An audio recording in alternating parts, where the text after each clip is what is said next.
Welcome to more solving rational equations, this time with polynomials in the least common denominator. Remember, a rational equation is just an equation that has rational expressions. Here are the steps for you. Takes you right through it, all right? We're still going to multiply both sides of the equation by the least common denominator. Remember, that's really just like the least common multiple. And then we're going to remove any grouping symbols. That means parentheses, which means distribute. And then this last step is key for these. Check the solution to make sure it works, right? We cannot have anything that's undefined, meaning x can't equal something where 0 is in the denominator. We cannot have 0 in the denominator. So any values that make that true is not part of our solution. And I'll show you what we mean by that in a little bit here. So first example, all right, come up with the least common denominator. Well, they all have an x minus 4 in the denominator, so that's what is going to be that's what this one needs. So x minus 4 is our least common denominator. So we're going to multiply everything by x minus 4, just like we did before. That is multiplied by x minus 4. This right here is multiplied by x minus 4. Every term is multiplied by the x minus 4. Now, why do we do that? Because we want to eliminate those fractions. All right, the x minus 4 will cancel out. So, all right, and then over here we're going to have to distribute. So what are we left with? We're left with 2x equals, on top here we just have that 8, and then plus, now normally I'd have to distribute, but it's just a 1, so we're just going to end up with x minus 4. At this point, it's a very simple equation. I think we all can solve that. We got to get all the x's on one side, subtract x, subtract x. When I do that, 2x minus x is just 1x, and then over here I've got 8 minus 4, so that's just equals 4. Now, here's what we're talking about before. If I plug in 4 to this equation right here, all right, x minus 4, x cannot equal 4, because if it equals 4, then our solution would have a 0 in the denominator, so it would be undefined. So our solution is not x equals 4. This would be an example where this answer would be undefined. So that's what we mean by undefined, because x cannot equal 4. So that's why you always have to check your work. All right, let's go to another one here. Oh, wow, look at this. Okay, first step, always, all right? We've talked about this before. I'll say it again, is we've always got to factor first. So this right here, all right, we need to factor that. So remember, for factoring, 2 sets of parentheses, x times x gives us x squared. What multiplies to negative 30? Well, it's got to be plus minus, and it's got to add up to positive 6. Well, that's plus 6, or at positive 1x, plus 6 minus 5. So that's what this becomes.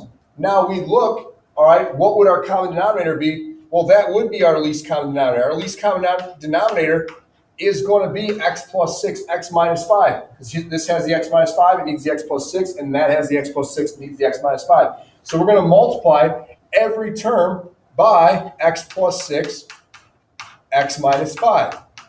And watch what happens. This one right here gets multiplied by x plus 6, x minus 5. Sorry, I'm kind of running out of room. And this one right here, we multiply by the x plus 6, x minus 5. Again, every term gets multiplied by the least common denominator. And you'll see that the x plus 6's cancel out, the x minus 5's cancel out. So here we just have the 4x left. Over here, the x minus 5 cancels out with the x minus 5. And then here we got the x plus 6 factors out with the x plus 6. So now, what am I left with? Well, we said we got the 4x. I've got plus, well, now I have to, remember, distribute the 2. So plus 2x plus 12, and then equals, now I've got the 1 here, but I've got the x minus 5. Again, normally you'd have to distribute, but since it's just 1, it's going to stay x minus 5. Now you can see, guys, what values can't x be, by the way. We've got to make sure that x cannot equal which values would make our denominator 0 when we look here. If it was negative 6 or 5, that would make it undefined. So we got to keep that in mind as we solve this. Okay, so 4x, we've got like terms here. So I can say 4x was 2x. That's going to be 6x plus 12 equals x minus 5. Well, I want to get this x to this side over here. Subtract x, and I want to add this 12, or excuse me, subtract that 12 from each side. Move that 12 over there. So when I do that, 6x minus x is 5x. All right, that cancels out. That's gone. And then it's going to equal negative 5 minus 12 is negative 17. So divide by 5. Divide by 5. And then there you have it. X equals, this is okay. Fractions are okay. Negative 17 over 5 doesn't reduce. and it's not 6 or negative 6 or 5, so it does work. There's our solution. Okay, right here, all right? So first, again, what can't x be? X cannot equal, all right, 2, because 2 minus 2 would give us 0 in the denominator. Now, what is our least common denominator? Well, here's some x minus 2s. So that's what everything needs is x minus 2. There's our least common denominator. So everything's going to get multiplied by x minus 2. The x is getting multiplied by the x minus 2. The 14 is getting multiplied by the x minus 2. The 7x is getting multiplied by the x minus 2. And the 1 is getting multiplied by the x minus 2. Let's see what cancels out. That's the whole idea. All right, x and x minus 2, no, but here, these are gone, and these are gone. So what are we left with? Well, I'm left with x times x minus 2. So that's going to be x squared minus 2x. Here I've got the plus 14 equals. Just have the 7x left here. And then, again, normally I'd have to distribute, but that's just going to be plus x minus 2.